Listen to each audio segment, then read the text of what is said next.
At the end of the day, it's just, as a professional, you never want to just be stagnant. You want to get better. How can you grow yourself as a professional? Help is not a sign of weakness. You know, we all seek it at some point in time.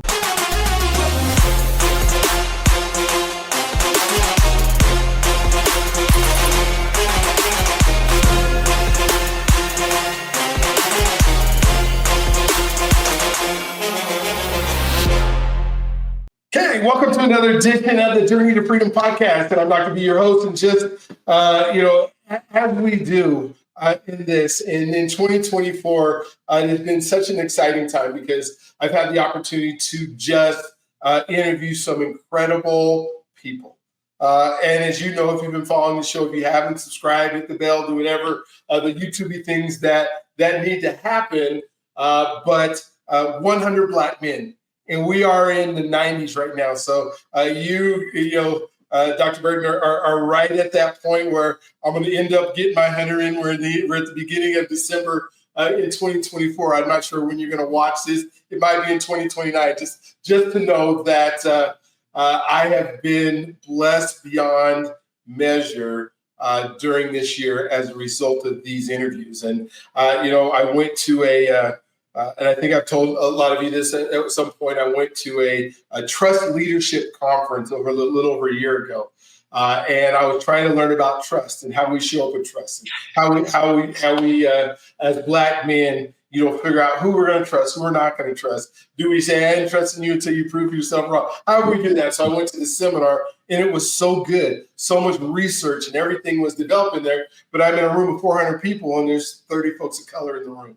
And I get back and I say, wait a minute, our community, if there's folks that don't trust, if there's folks that can't show up trusting, then it's our culture and it's us. And so I was able to take that on and start this program called the Journey to Freedom, which is helping Black men who are stuck, who are saying, I kind of feel like I'm not enough, or I've been told this or told that. Sometimes it's things that have happened into our past, the trauma and the things that have been part of, our lives and how we've been brought up. And then, but the goal is, well, how do we move forward? How do we become successful? How do we take what has been, I guess the shoulders of the giants that we've been able to stand on? I had the opportunity. I have a group of men that I'm going to take to Alabama in the end of January, and we're going to go through a civil rights tour. And we're going to, start in Birmingham and then go to, Selma and end up in Montgomery at the Equal Justice Museum, the Bryan Stevenson Museum, just so we can say, hey, this has been the past. And I don't think a lot of us understand how intense that past has been. I know you're from Ohio, so you're from like the East. Well, I'm from here, so I'm from the West. I'm not saying Colorado's been the most integrated and desegregated state, but it's not the South. It is not, because I felt like in Alabama, I went on this tour last year. I felt like I jumped back into the 70s and the 80s, and the amount of segregation that's still there and how people do. But that's that is why we started the Journey to Freedom. And I'm so excited, to talk to you. Dr. Burton is literally living in town with me, which is great. In the Colorado area, he came here in 2009. I've been back since 2009. I grew up here and then lived in the Southern California area as an athlete for a while. And so this is just, exciting to be able to talk to people who are moving forward, who are doing stuff that are making a difference. And so I'm going to let you tell your story. I like doing that at first because it gives background. Sometimes I used to say, I'd have somebody and I would just, hey, just tell me all, and they want to tell me all about their business and what they're doing and how it's working and all that. And then when I think about trust is formed when there's a relationship where you get to know somebody. And so when you know somebody's story, that trust is almost already formed. So now we need to talk about your business and the things and whatever it is that we end up talking about today. It just has that much more meaning because people can go, wait a minute, he did that and he grew up like that? Or, I was totally different, but he did that. One of the themes, I think you won't be surprised, Dr. Burton, is throughout almost all of these, I would say to a T, just everybody has a time in their life where they said, I needed to see somebody that looked like me doing something at least similar to what I was doing to let me know, hey, go for it. I'm with it. I'm going to do it. I'm not doing this all by myself. And so what I'd love for you to do is go ahead and start your story, tell your story, tell us all about Dr. Burton, who you are.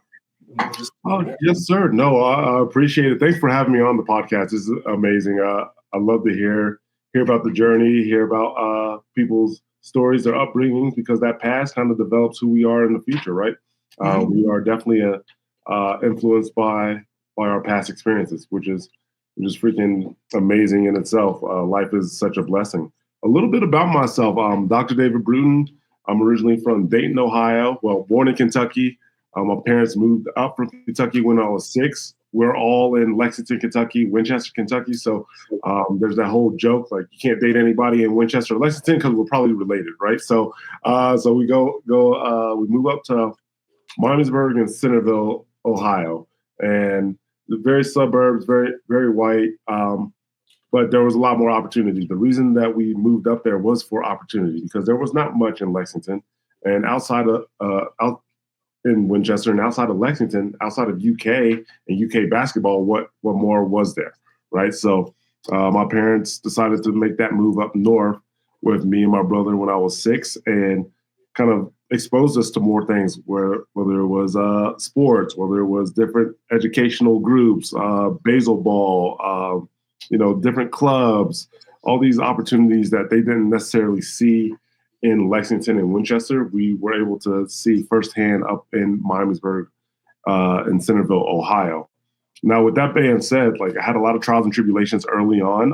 My parents were separated from each other quite a few times, and had different households, so splitting that back and forth. The whole split house deal, trying to manage time and the arguments. And my mom is a very spitfire lady, and she doesn't hold back, and she fires off. And my dad is super patient in the sense where he's very influenced by church and Bible, and so he's always the cool, calm, and collected one.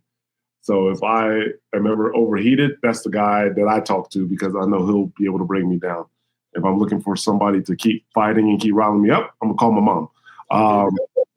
But so going back and forth, split household, and during that time I also was struggling in school, and school was, now very near and dear to me, right? So like I went back to school, got my doctorate and all that, but back then it was not my passion.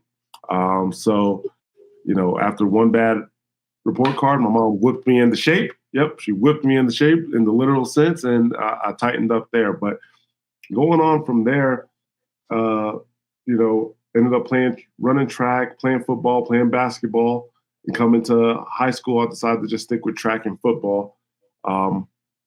And life is like, I'm just going about my business, right? So I'm just going to school, nobody notices me. But during high school, since we're in a primarily white high school, we had a lot of NAACP, involved in the school, whether there were little rallies or had meetings, or just their presence was always involved in the school, just because there was that racial tension. And I know you mentioned, you can sense that in the deep South, and but also there was a sense of that early on in my high school, my freshman, sophomore, and even coming into my junior year, that NAACP was involved in the school. Whether that was bringing us together, having those rallies, having those meetings, just to inform that there are resources outside of what the school necessarily provides. So yeah, we've had race fights in that school. You see all the time. You see people, white individuals using the N-word, vice versa. Like there was a whole bunch of that going on. So my outlet, I ultimately ended up being football. I ended up playing football, played varsity football there at Miamisburg High School. And, it came down to it. My third year, I ended up getting a scholarship to the University of Notre Dame to play football.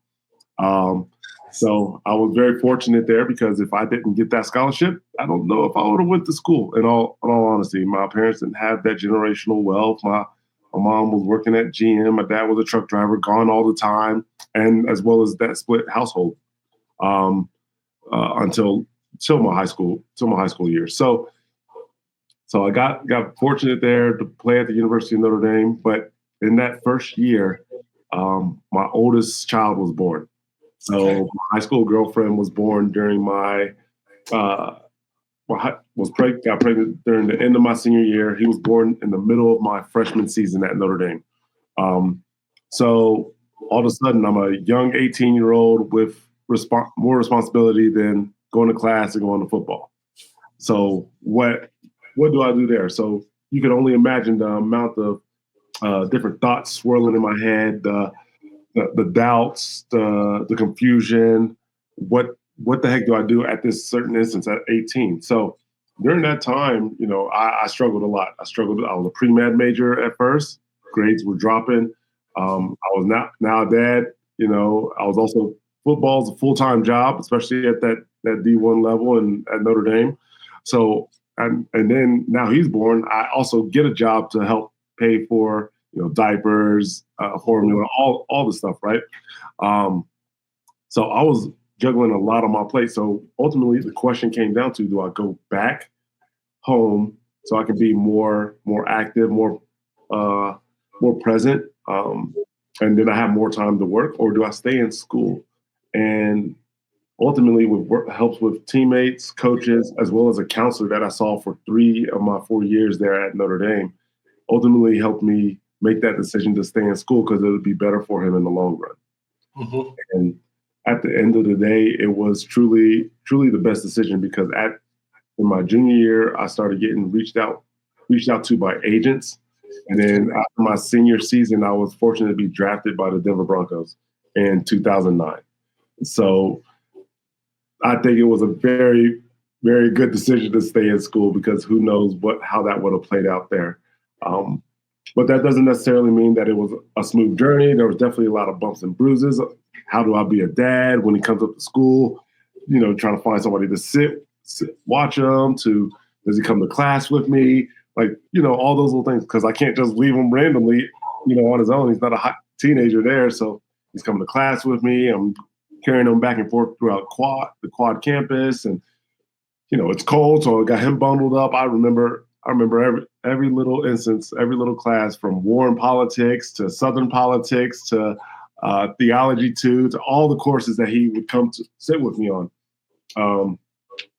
So I think I grew a lot in that instance as far as, okay, I got to handle my business. I think that was one of the big lessons I learned there. It's like life could throw a lot of curveballs at you. And in this instance, it was a whole new life. And you got to step up to the plate and manage that. So if that's the case, if I can manage that bit of stress, that new stressor, that blessing in a sense where I'm not necessarily ready for, but, life throws curveballs at you, then I believe I could take on a lot of the world, and knowing that it's okay to ask for help, because without that help, I would not have, stayed at Notre Dame or graduated or, been fortunate enough to be drafted in the NFL. So fast forward, I played 8 years in the league. The third year was very rough. Was told that I was going to get cut. Literally, maybe a few hours before a preseason game, they're like, "Oh, we got these other safeties. They just drafted 2 safeties. They had another safety they liked a lot." The special teams coach came up to me during a pregame meal. I'm watching Phineas and Ferb, and he's like, "Hey, Brute, can I chat with you for a little bit?" I'm like, "Yeah, sure. What's up, coach?" He was like, "If you don't do something special, we're probably going to cut you after this game." It's the third preseason game in 2012. So going into my 4th year season, and he it was going against the Seattle Seahawks, and I'm like, how the heck do I handle that stress now, right? Like, I'm told I'm going to get cut. My opportunities are limited at safety because the other 2 are playing. The third one's playing more. I'm going to get the sparing minutes or whatever. And I go home. I eat Jersey Mike's sandwich. I call my parents. I decompress. Go to the stadium. It's like it's all business. And I go out there and block 2 punts. And like, oh, we can't get rid of them. We can't get rid of them. So now I'm staying there. So I think what that also shows is that I've been able to handle adversity, and in multiple forms now at that point, right? So with my oldest being born at the time, or being told that I was going to get cut, like, how are you going to respond to that? Because in the NFL, your job is on the line every single day, essentially. So was very fortunate to play 8 years in the league, won Super Bowl 50, was a captain here for 3 years, and then went to Washington, played a season there. Career ended with a concussion, and then went back to school. I went back to school. So I majored in political science and sociology at Notre Dame after I changed from pre-med. And then I did 2.5 years of prereqs and then 2.5 years of a doctoral program at CU, and got my doctorate of physical therapy. And immediately after graduation, almost 3 years to the day, opened up Between the Lines Physical Therapy, and been very fortunate enough to run the PT clinic my own way, my own style, create my own culture. And that's been a big thing for me, is like finding that cultural fit. Because I've been in PT places where it feels like an office, and I'm an athlete, and an office feels not what I want. I don't want the peaceful, old school holiday music around Christmas. Like, okay, let's play Chris Brown, let's play 2000s hip hop, let's play 90s R&B. Yeah. Let's have a different vibe here to kind of match where I came from and what I was influenced by, and how one, I went out and played a game. Those were things that people and artists and genres that I listened to before a game. So kind of tapping into that mental aspect. And all throughout this, I started a literacy foundation in 2015 called Bruton's Books, geared towards childhood literacy in Denver public school system. Okay. So again, addressing underserved, impoverished DPS schools, granting them funds for iPads or books or libraries or tutors. We've been very active since 2015 in that sense. And I think the big, powerful message there is, and you alluded to it earlier, was that my relatability, right? That I see him, I look like him, I can do it.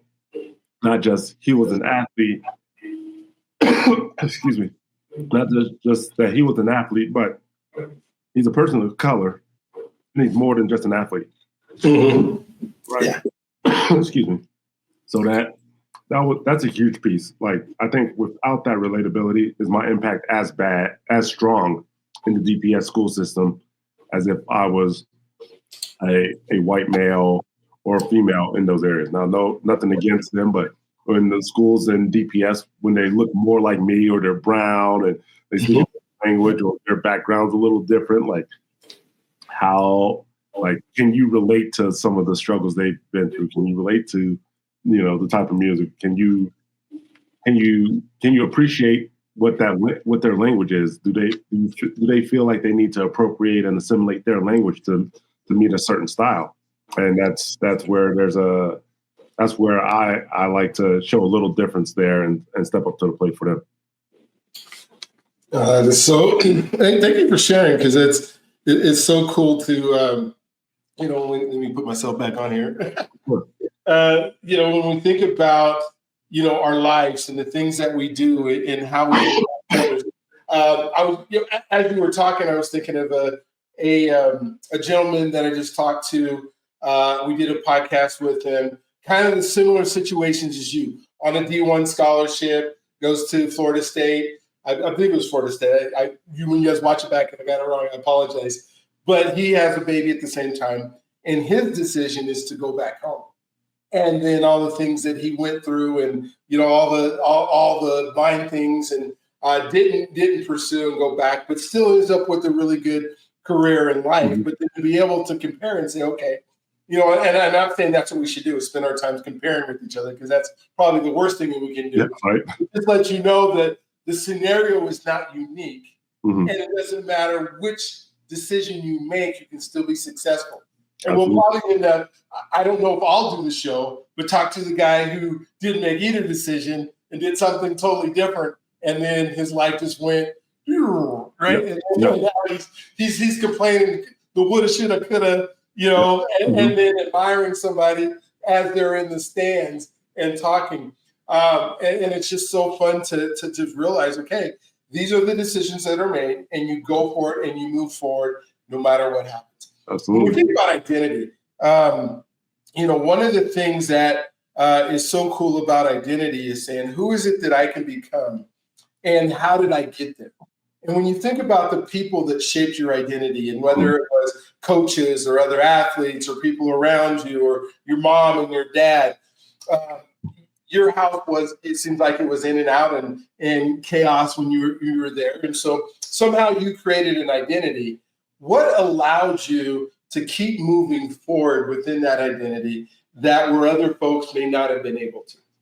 I think it's understanding oneself and being confident in it. I think what helps is the confidence aspect of it, because you're going to, in today's world, social media, somebody has the access to talk crap about you and in the palm of their hand, literally, right? How do you manage that space? Because if you're constantly hearing you suck, how are you going to be confident in oneself? Like, right? We just seen Tua talk about it with one of his former head coaches. And he's being told like that, just the head coach saying, you're not my guy, you're not good enough, yada, yada, yada. And how that manifests itself in his play on the field. It has the same effect. Like if I'm coming to my employee and I tell him he sucks every day, he's not going to be confident in how he treats a patient moving forward. He's not going to be confident in as far as how he presents himself and carries himself when we do a marketing event. So, how are you, like, that identity is being confident. Because if you can't find that self-confidence, all the other confidence is going to be temporary, right? Oh, you got this great praise, like, oh, you did such a great job. That's all temporary praise and temporary confidence, because that next day, that same person could say something different. So what's innate to you? What is it to you to be, to stay true to yourself and understanding who you are as a person? Now, that doesn't necessarily mean that you're like you can't change or conform or mold or something. You're not stuck, this in this one pillar, right? Everything's going to influence your identity. Everything's going to influence you some way, somehow, as far as what your next step in life is going to be. Heck, what your next step to your car is going to be, right? Like, everything's influenced in some way, shape, or form. So how can you look in the mirror and honestly tell yourself who you are, regardless of what's coming on, and then can you conform and mold to what you need to be during certain times, right? So I think identity is ever changing. It's not changing per se, but evolving based off your past experiences and your present. Yeah. I don't think it could have been said better than some of the things that you're saying there. And as I think about, and how identity shapes us, and then we spend so much time sometimes in the past believing we should have been somebody else. How did you, as an athlete and as, a person who is, expecting and people have a view of how you should be, right? Because all of a sudden, you have these fans and you have these people. And, sometimes I talk, about athletes that, like, you don't know all your fans, like somebody probably knew your stats almost better than you did, and may not know that of their own kids, right? But they have an expectation of every week how you're going to perform. Like when I was coaching high school and teaching high school and, had some really good players, like, I can think of some of your games that you were in. And when I taught at Colony High School back in Southern California, Bobby Wagner was on our team, right? So you guys are playing in Seattle, and I'm thinking, okay, I'm watching Bobby instead of, things are there. But, how do you work through that when you don't have a good game? You talked about I was going to be cut because I wasn't performing the way that somebody expected me to. And you have to go out and perform. But that's a weekly basis, right? That's not like, it happens every now and then. People say, well, there's no pressure. These athletes, they make all this money, so they got great lives, right? But no, the pressure is real. Yep. You're 20-some years old, and you're expected to be at the top of your game every single week. how does that play into not just falling apart? Because so many do, right? Not how many players get to play 8 years, right? Yeah. That continue to Yeah. do that. Yeah. They can handle it, right? Yeah. It's a lot that goes into that, right? There's, the business part, the money part. You make too much, you make too little, right? And then what's your production per dollar amount that they pay you, right? It's a whole analytical deal nowadays with that. A big thing was like, don't read the comments. Don't read the comments. Like at the end of the day, you're the one who's out there strapping up. A lot of these people who are talking behind you or talking bad about you or whatnot, they can't tackle somebody, or they can't go out there and cover somebody. Like when somebody's like, oh, you should cut them, they should cut them, they should cut them, they should cut. Well, that's that man's livelihood in essence, or that woman's livelihood in basketball. Like that's their livelihood. Like they're not coming to your job, sitting outside the office saying, you suck, you should get fired, right? Like that's right. In actuality, like but people don't see it like that. They don't see it like it's a job. It's a sport. You get to play a sport. No, it is a job. It is 40 plus hours a week, a lot of time in studying in the film room, a lot of studying outside of it. Like this is your livelihood, and this livelihood averages 3.2 years or something like that. Mm-hmm. So the big thing was like avoid the comments, and then just being confident in oneself, like your identity. Like you got here for a reason. They're not here for whatever reason it is, like whether it's circumstances, whether it's skill level, like everybody there's always something, right? Why this one 5-star didn't make it to the league when he was highly touted, and why I outlast a few first rounders like that were like there's a lot of things come into it, but you can't feed into the comments because a lot of people, most of the world can't do what you're doing if you make it to that Sunday. Okay. Yeah, I was talking to Don Davis. He was one of the people who went to that Trust Leadership Contest. Mm-hmm. A couple of weeks ago. We were over at the restaurant over by the airport, and he was saying, because I guess he's like one of the head of the Players Association or something right now, and he was saying 20,000 people have played NFL football. Yep. And, you think out of all the people, if you get to that level, then you've done something. And yet what goes on with the psyche? My college roommate was named Christian McCoy, so he was a running back for the Kansas Chiefs. Steve Atwater. Boom. Yeah, the Steve Atwater hit, right? And if he watches this, he's going to be mad at me for bringing it up. It defined his whole career. Yep. It played 7 years, but I remember him coming home every single season, and he didn't want to go back. He didn't, even at the heart of it, the heat of it, and just thinking what it played on, and to today, like the amount of surgeries that he's had and the amount of things that he's gone through. He does a lot with the Chiefs organization, and the last Super Bowl they gave him a ring and that kind of stuff, which is really cool. Because he didn't play for the Chiefs when the Chiefs were doing well, when they weren't. But just to think of that, people just think, well, they're not human. They're not, they're superhuman. Yeah, well, you guys had a talent that allowed you to be in the limelight, but you still have to live the rest of your lives, right? Unless you're Tom Brady, right? And he still lives the rest of his life. Still living his life. Yeah. Yeah, how many people get to play that many years?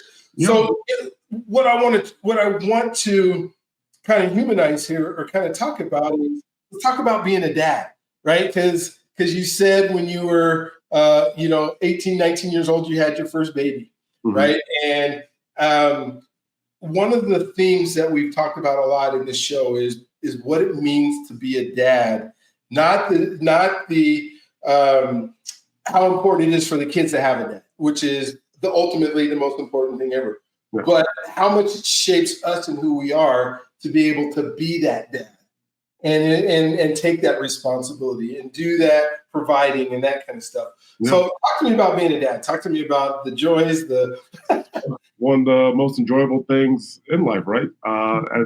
At 18 originally, it's like, oh, it's super scary, right?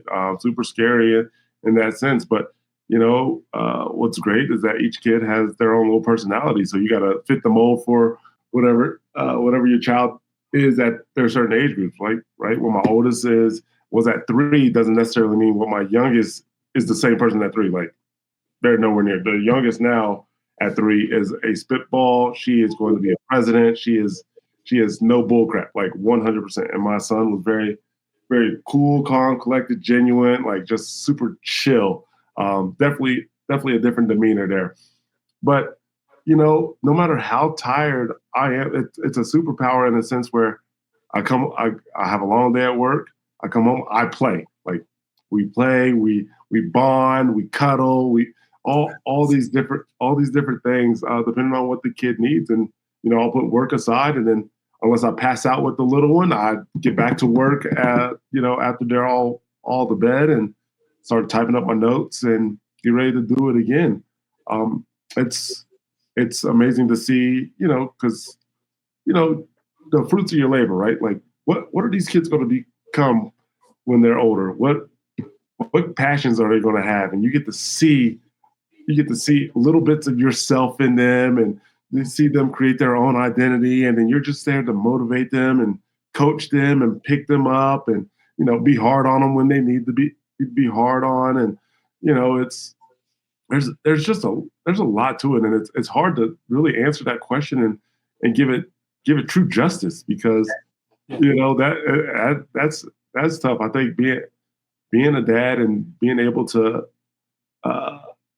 be on the ground with those kids allow for creative freedom. Like, who are we going to be today? Are we being this? Are we being that? Are we being a chef? Are we cooking? Are we playing? Are we wrestling? Am I throwing you off the top bunk? Like all these different things. So, man, it's truly amazing, and I get such joy, especially even with my oldest who was born, like me and him just getting the hug every now and then, and he's off to college. Like that that means a lot. Yeah. Tell me just a little bit about the fight, because, it is a fight. And I know when you made that decision to stay at Notre Dame, and you made that decision not to go home, but you're still fighting to be a dad. You're still fighting to make sure you took a job that said, I want to be able to afford diapers and that kind of stuff. Because people look at your life now and go, oh, it was easy. He was a player. He had all this free time. He could spend time with his kids. But you had to fight in order to make sure that you were the dad that you were trying to truly be. Yeah. What was that like? And what would you say to other, whether they're Black men or any other men that are trying to maybe giving up on the fight because it's so hard to be able to be that dad?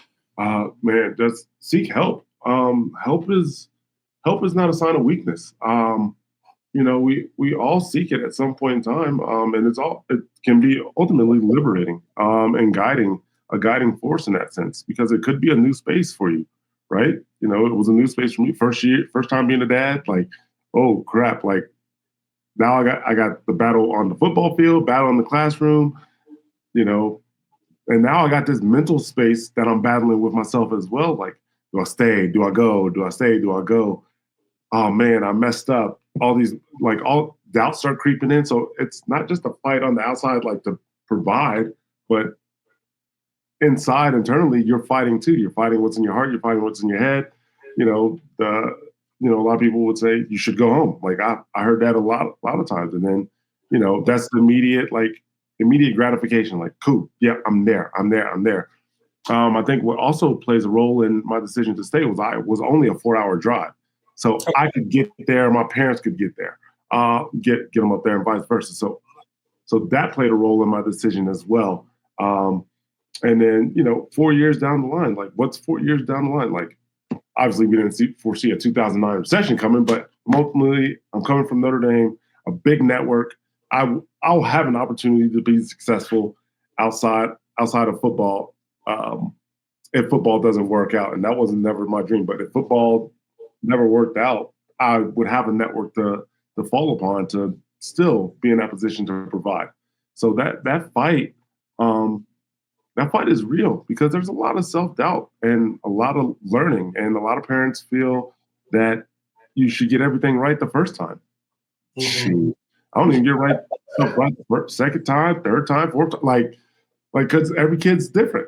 They're not all the same. They're going to need different types of love and different types of respect and different types of attention. But the big fight is that internal battle that that goes on like, man, I don't think I could do this. Man, I should just quit football and just go back home. Or man, like I don't even know. Like, should I stay? Should I go? Should I just end it all and just take my last breath? Like a lot of doubts at that time crept into my head. So there's always a fight.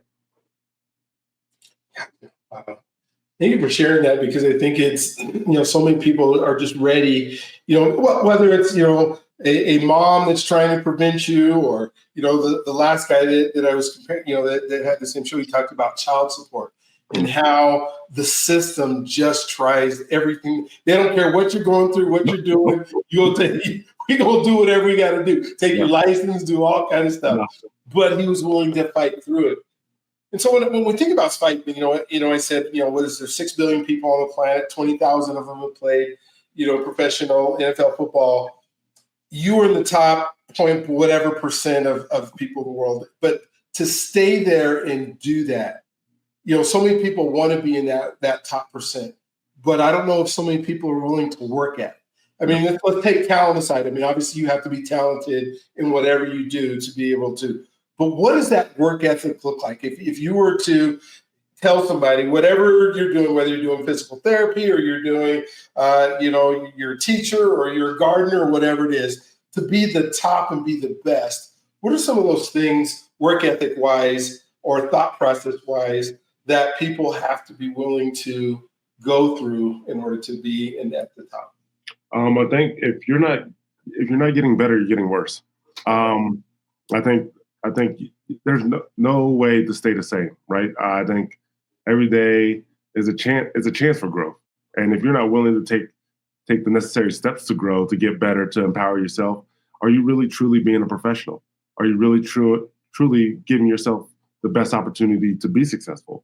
I learned that from Brian Dawkins and Champ Bailey. Like, okay, cool. I used to study at Notre Dame, like study film, but how you studied film in the league was so different and so minute to detail, and understanding not just formations and situations, but players' tendencies and different linemen, and like there's all these type of cues, like how to study to be better. Like that's how you keep your job, because they want, as a boss myself, as a employer myself, I'm looking to see how are you improving? How are you getting better? Am I seeing growth? When we do these quarterly meetings, I'm checking in to see what I could do to help you grow as a practitioner. And as a captain, I did the same thing with the young guys. Like, how can I help you?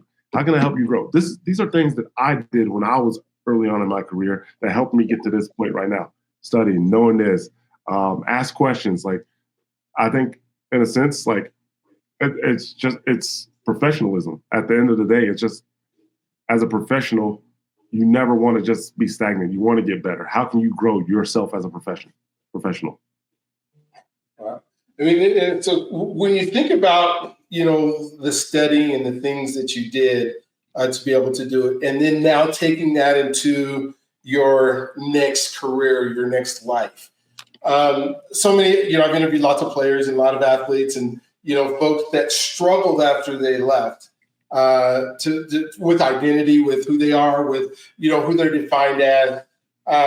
You run a successful business after your time in the NFL. What are some principles, or is there people or associations or things that you have done that allow you to go back and get your doctorate, or allow you to go back and continue to play above the rim at that level that a lot of people don't do because of, hey, I had I was great here, but how did you move that forward?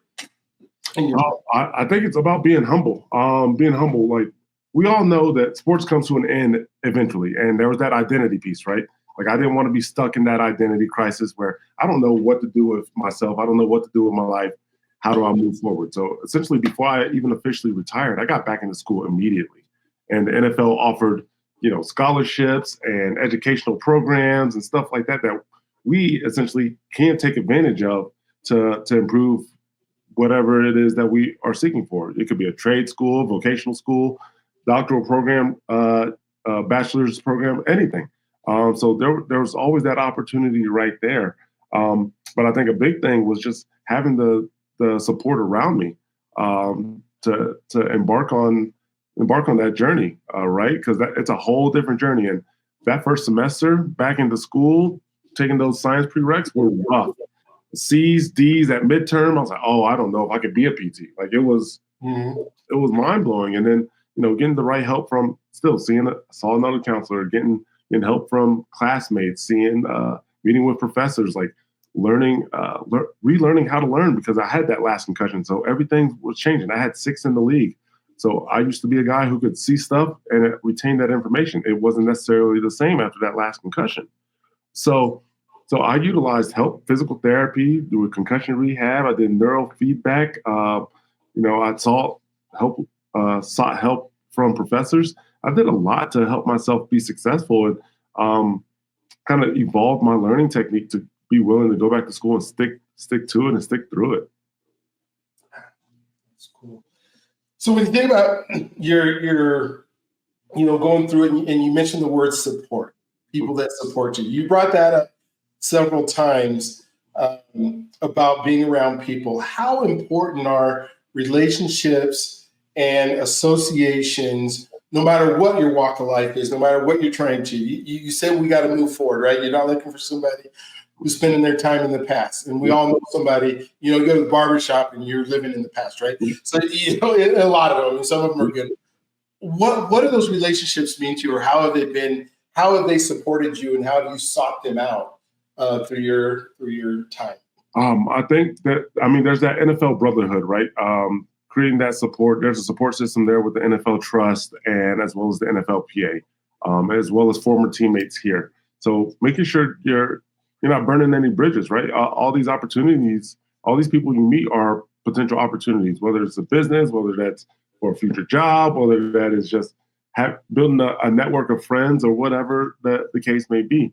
Joining different associations is powerful, where you can stay up to date on different practices. Like for me, I'm part of the APTA and Black Physical Therapy Association, and these are networks that will keep me up to date on bills and changes in policy, as well as what's going on nationwide. Like, is there a Melanin for Medicine event? All these different things that I can stay in tune with and possibly help support or go out there and visit. And then all these different affiliations or different associations can open your mind up to different ideas, like how you want to.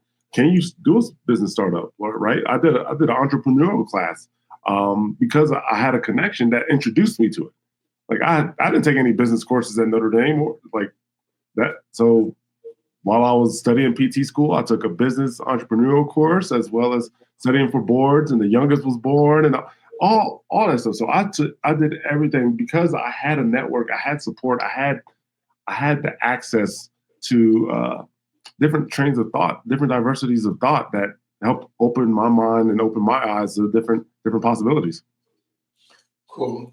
The 5 pillars that I have in the journey to freedom, and I think they're 5 essential pillars for being successful. And success doesn't mean the amount of money you have, by no means at all. It means the man and the character that you have. We talked about identity, we talked about trust. The other 3 are faith, finance, and health. Out of those 3, what would you love to just, say? You can say something about all 3 of them. You can say something about, we talk about finance, health, and faith, or you can just pick one. And then I'm going to ask you to tell us all about what you want to tell us about. Yeah, faith, finance, and health. Man, I think health matters for me, right? Yes, it does. I think health is a big thing, because that physical health plays a role in your mental health. The mental health plays a role in your physical health. They work simultaneously. They work hand in hand. There's power in both, right? Even in the journey of rehab, there's power in both with mental health and physical health. So I think I would be doing a disservice if all I did was address the physical, right? So how I present myself with a patient, how I carry myself, the music, the culture, like all that taps into that mental health, and that is foundation for the well-being. Like that health. Let's say take a high school athlete, their health mentally and physically could be their future, right? Do they get a chance to play at the next level? Do they get to play at Notre Dame or Ohio State or Michigan or Washington State or something like that? Do they get that chance if their physical and mental health isn't powerful? Finance, obviously, it ensures stability and the ability to go travel, right, and experience new parts of life, right? Hell, whether it's just having a few extra $100 to go drive to Nebraska and maybe play a round of golf or something, like that's an experience. And experience goes a long way. Like that could be a motivating factor. It's like, oh, I did it this one time. Okay, every year I'm gonna do it one time at least. And now I'm getting these different experiences that ultimately could have an impact on your identity, your mood, your mental health, right, as well as your physical. And then faith. I think faith has to be touched on because my uncle's a pastor, my granddaddy was a pastor, my great granddaddy was a pastor. Like it was all in the family back then. They led multiple churches, one in Winchester, one in Lexington. That's always been a base. Now, yeah, whatever your religion is, it's something you have to have something to believe in, or you're going to be pulled away some way, shape, or form. You got to have some type of foundation, some type of whatever it is that you believe in, right? Because that plays a role in your identity, right? If you don't have a strong faith foundation, anything's going to influence you. Anything.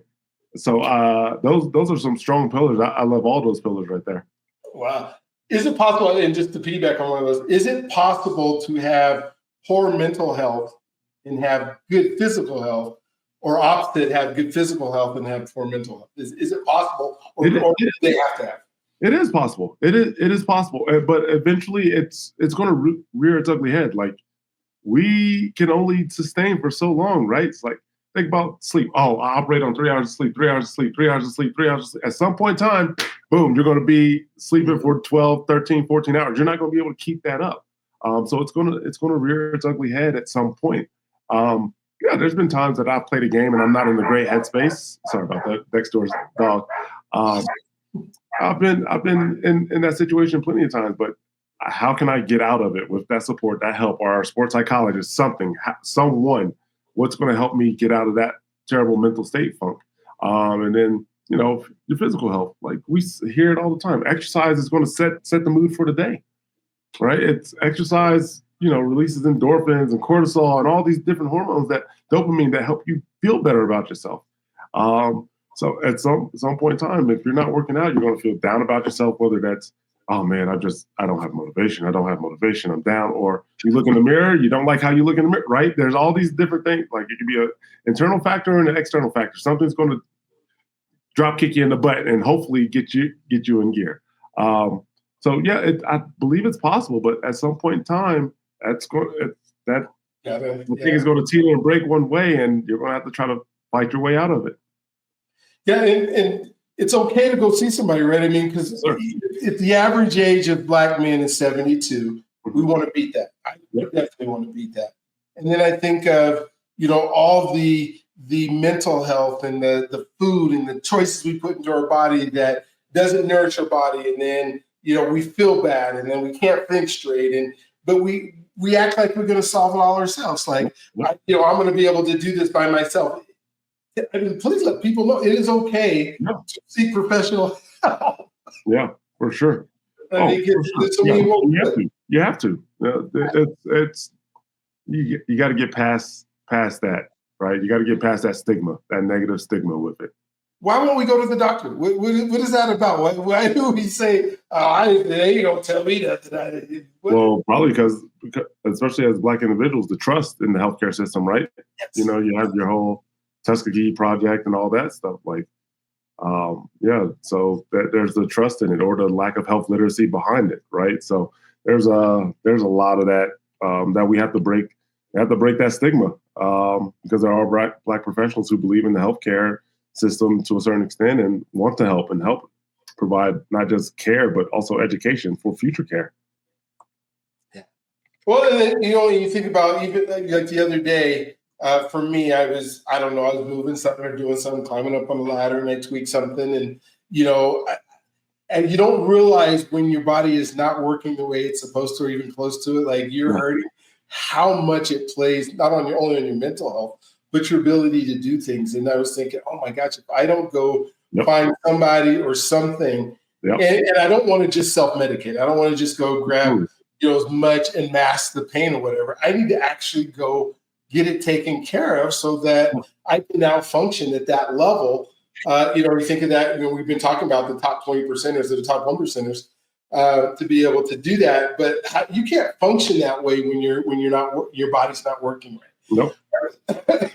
Is there a formula that you tell the average people that come that this is some things you need, how much time you should spend exercising, or what you should be eating? Or no, I think it's all about your comfort level, right? You just gotta get into a flow. I think that's the big thing. So just getting into a routine, whether that's once a week, then grow into twice.